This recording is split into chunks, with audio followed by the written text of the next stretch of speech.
Hey guys, Ryan here from Indy Wrestling School, and what do you need to do to start a backyard federation in 2019? Coming up.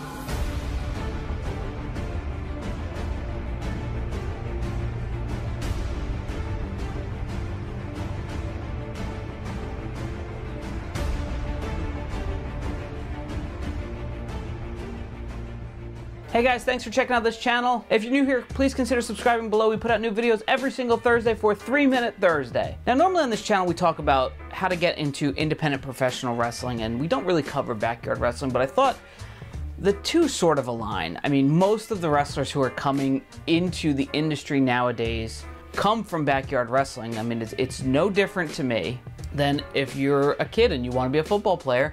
What do? You play football with your friends. If you want to be a baseball player, you play baseball with your friends. You want to be a tennis player. Nobody wants to be a tennis player. You play tennis with your friends. So the first thing I would stress above everything else before we get into anything is safety. Safety is the most important thing in all of this. You shouldn't be using light tubes. You shouldn't be bleeding all over the place. Fake blood is so easy to find online in a store.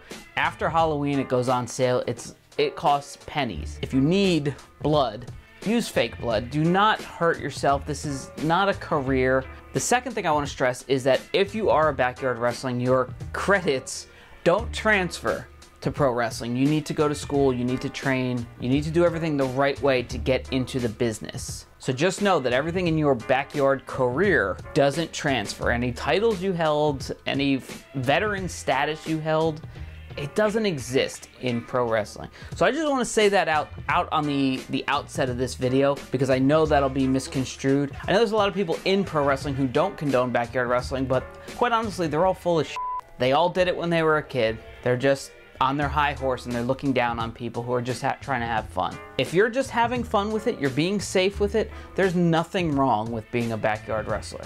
All right, so you're ready to get started. What's the first thing you need?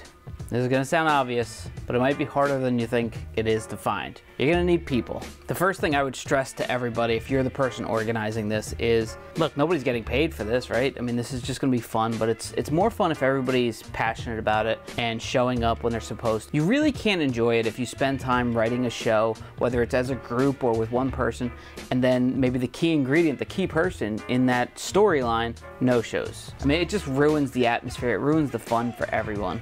So I would stress to everybody involved that, hey, everybody here is gonna wanna be the main champion, right? I mean, that's why everybody does it. We all wanna hold belts and everything like that, which we'll get into in a second. But the person who's gonna be the main focus, and I would stress not putting it on yourself. Don't make yourself the first champion, because it gives everybody a bad taste. Tell everybody you're gonna decide who's gonna be the champion based on loyalty and somebody you can rely on. I mean, let's be honest, you can't have a champion who's just never there.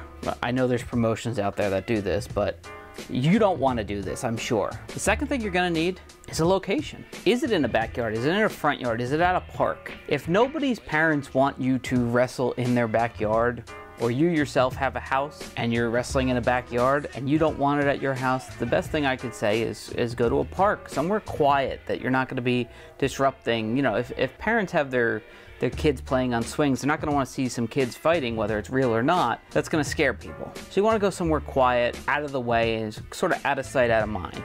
Are you gonna build your own ring? Are you gonna buy a ring? Are you gonna use a trampoline? We tried wrestling on a trampoline when I was younger, and I never liked it.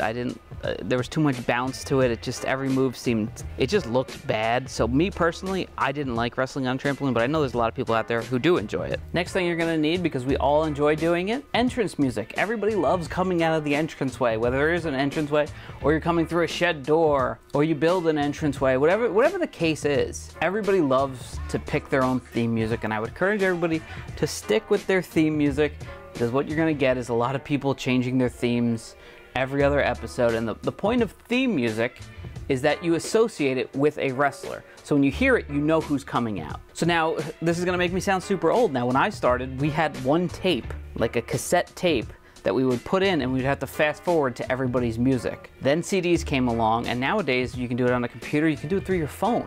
I mean, it doesn't have to be super loud. You can literally put a phone right up to a camera and do it that way. Now, the other question is, are you going to record your shows? And I would encourage everybody, please record your shows, because years from now, you will look at that footage and laugh and cringe, whatever the case is, but you will want to see that footage. It's just something you're going to want to look back at. So I would encourage you, go out of your way, take pictures. Take pictures of stuff you don't think are important, just you guys hanging out and just talking. Maybe you're having a meeting. Take a picture of that. All that stuff is so important as time goes on, because you never know where the roads of life are going to take you and where everybody's going to end up in a year, 2 years, 5 years, 10 years.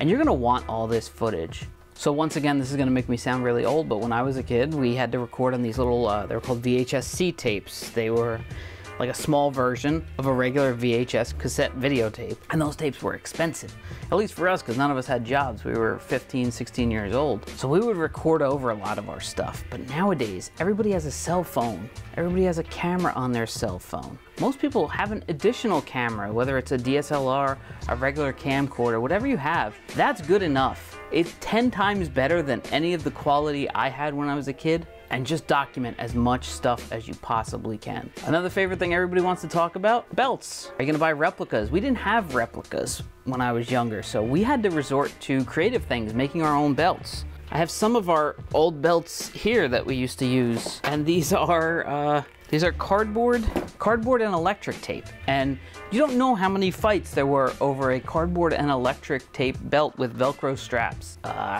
So many arguments, because everybody wanted to be the world champion, and that's kind of one of the dangers in doing backyard wrestling.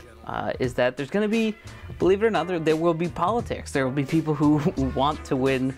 I know it's ridiculous to say, but there will be people who want to win the world title and will get upset. You just want to make sure that everybody has something to do on the show, and that people can work towards the world title or whatever your main championship is. But just remember why you're doing this, and stress to everybody why you guys are doing this, and always try to focus on the positives. When you guys have a good show, make sure you tell everybody how good that show was, because they'll remember that. They won't remember you saying it, but they'll remember, hey, this was a really good show.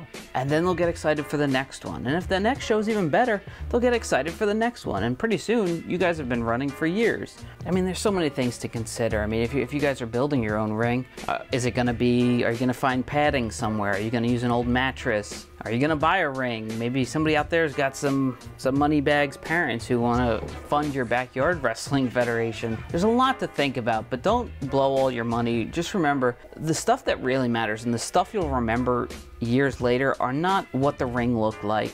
It's not what the belts look like. It's not what entrance music you had. It's gonna be the fun times and the memories you made with your friends. And that's the biggest takeaway, and that's the biggest reason I stress that backyard wrestling can and should be fun for everybody. And there's no reason that professionals should look down on people who do backyard wrestling. There's just no reason.